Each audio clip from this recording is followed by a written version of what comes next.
Hello everyone, I am your psychological mentor, Park Seni.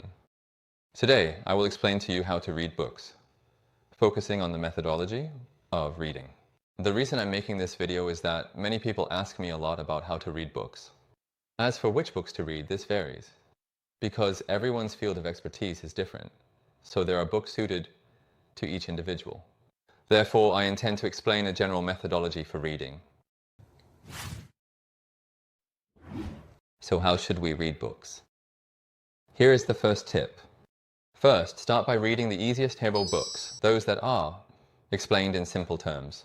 Don't carry around books that are written in a very difficult manner just to show off to others. Instead, choose books that are explained as simply as possible, even if they are in the form of comic books. Or even if the title suggests it's a guide or a beginner's book, it's okay. Start with books that are explained in the simplest terms. If a book is written in a very complex and convoluted manner, the author might not have fully understood the content themselves. Let's start with the easiest books possible. Gradually, you can move on to more advanced levels. The second reading method is to find books written by the people who are the best at their work, books that contain the methods and know-how of doing work well, books that neatly organize skills and techniques. These are the books you should really seek out and read diligently by field. I will also have the opportunity to review and recommend such books later on. In the field of psychology, for instance, the third tip is, when studying a field, do not just read one book. Instead, find and read multiple books on the same subject simultaneously. It's good to try to read several books on a single topic, even if it's 3 or 5 books at a time. Just as no person is perfect, books being written by people cannot be considered perfect either. So, if there's a good book, take that specific part from it, and there will be other parts better explained in other books. Borrow those parts as well, and as you read, choose the sections that are better explained and more meaningful from each book. Fourth, don't stress too much about memorizing. Just try to understand as much as possible while reading the book.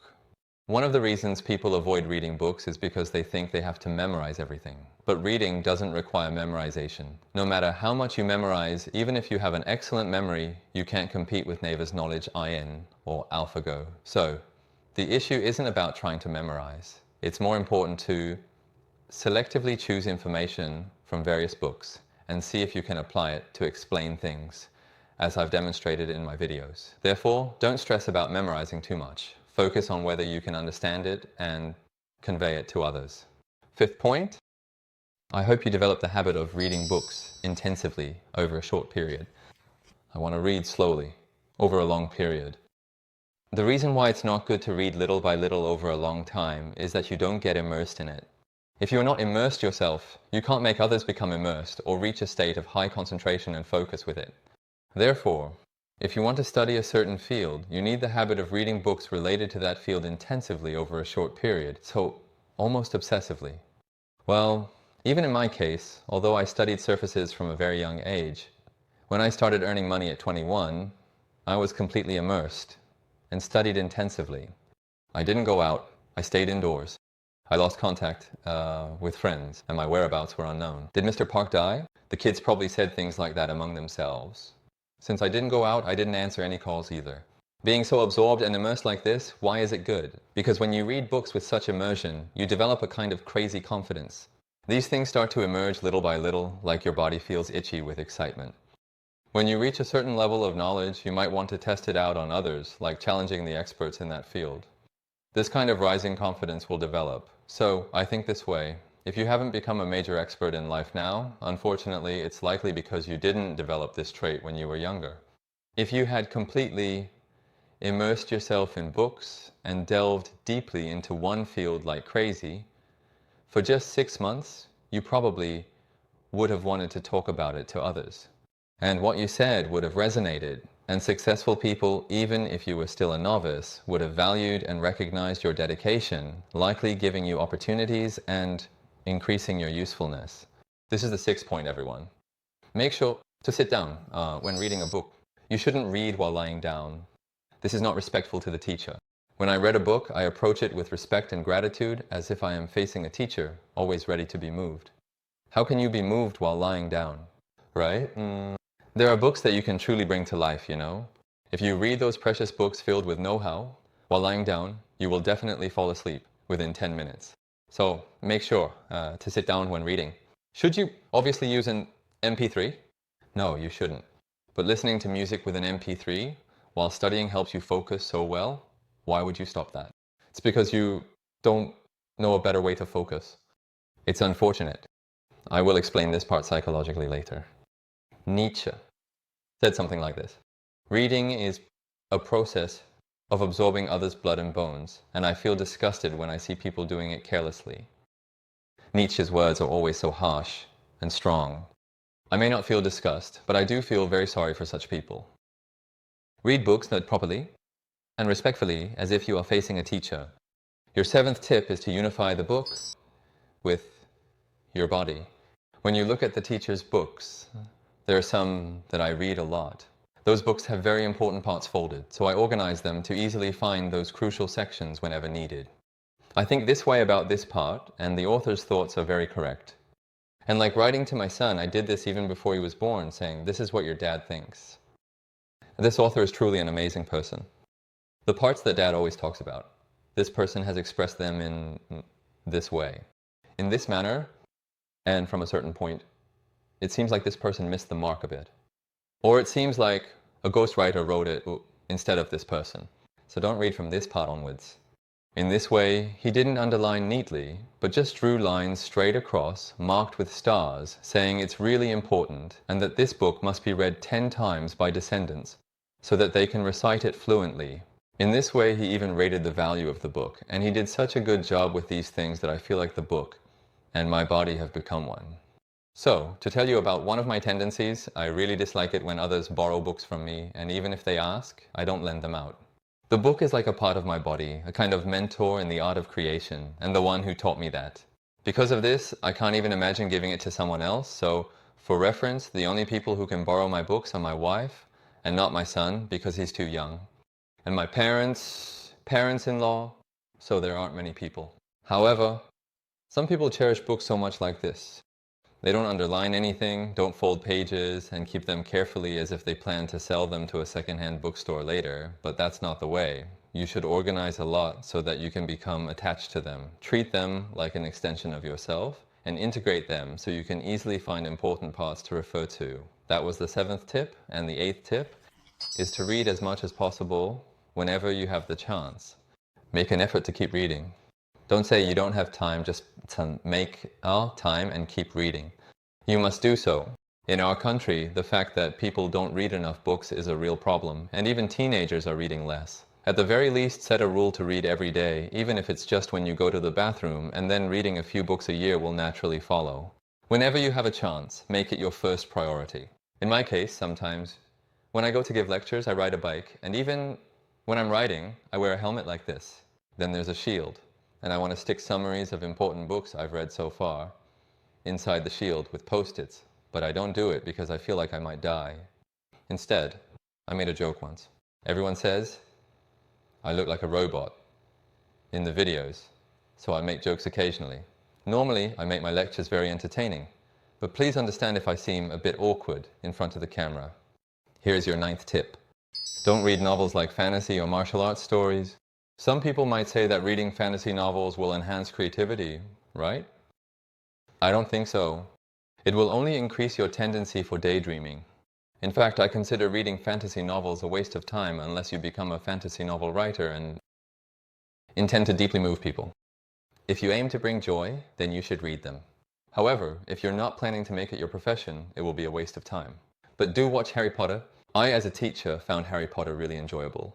My younger sibling was watching it, and I scolded them, asking why they were watching such things. But when they went out for a bit, I watched it and found Harry Potter so interesting that I ended up watching it from start to finish. You all should just watch Harry Potter. I will only understand up to that point. It's not about watching anything else. Now, moving on. When I was in my 2nd year of high school, I was deeply engrossed in martial arts novels, so don't read Jin Yong's works. It's a test warning. I read so much that my grades dropped significantly. My grades dropped a lot, and the part that was helpful, as I mentioned.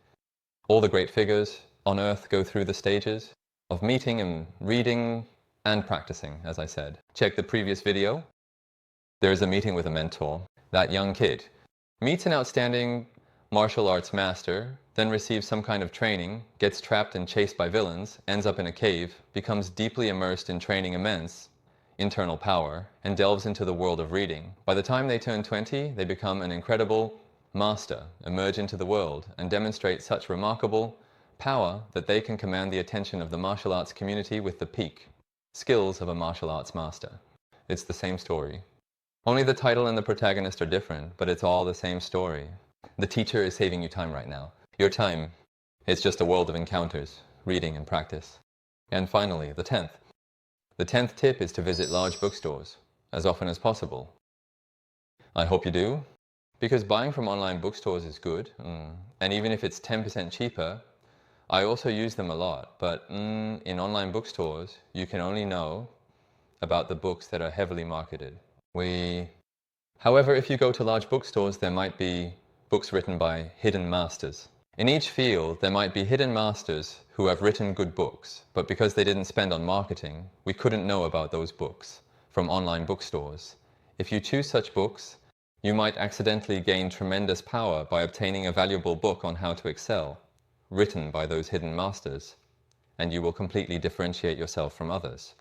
Differentiation is the greatest power in this world. It is a fundamental power that can create a state of focus and immersion. That's how you gain tremendous power. It's a very joyful thing. In my case, when I went to large bookstores and found such books in my youth, I felt empowered. I never talked about it, fearing people might take an interest, and quietly paid and quickly went home, as I mentioned earlier. I think I continued reading in a state of being unreachable, with no contact and uncertain about events. And do you know why large bookstores are also great? When you go to a large bookstore, it's cool in the summer and warm in the winter. It's a good place to meet someone. And if you have a girlfriend, you can take your time. I'll be reading a book, darling. How does that sound? Luxurious, right? Looks expensive, doesn't it? And if you don't have a girlfriend, you can find one at a large bookstore. Approach a beautiful lady who is reading a book in that high-level field and say this: I really like this book too. This is a joke. You should never do this, and I recommend this to people who read books like this, saying, I'm sure you'll like this book. If you do it this way, it can be considered an ultimate expert's technique. Actually, I'm quite confident in this area myself, but I also learned various lines through books, so I'll share a few. I believe it has been very helpful to you. Everyone, make good use of these 10 tips. So read more books, grow more, and succeed. Let me add one more thing. It's a valuable tip, but when you read books, you should always read with a frame in mind. I mean, a frame regarding life. For me, that frame is about making the state of high concentration and immersion more impressive and well-crafted. That's the kind of frame I have. It is about making the state of high concentration and immersion more impressive and well-crafted. Because of that frame, even when I read books, I constantly think about how I can use the content from the books to create a state of high concentration and immersion for people. So, the more I read, the more that frame gets fleshed out, appropriately. And as I age, it gradually accumulates into the knowledge that allows me to create the powerful state of high concentration and immersion that I desire. You too must definitely establish a frame. But probably the best frame is what I just mentioned. I am confident. Creating a more impressive and well-crafted state of high concentration and immersion. That is the best frame. Now, if you found this helpful, please make sure to subscribe and hit the like button often. You shouldn't do it too often. And because you all have been so enthusiastic about liking the videos and leaving valuable comments, I will work even harder in filming and strive to be of greater help. Thank you. Stay strong.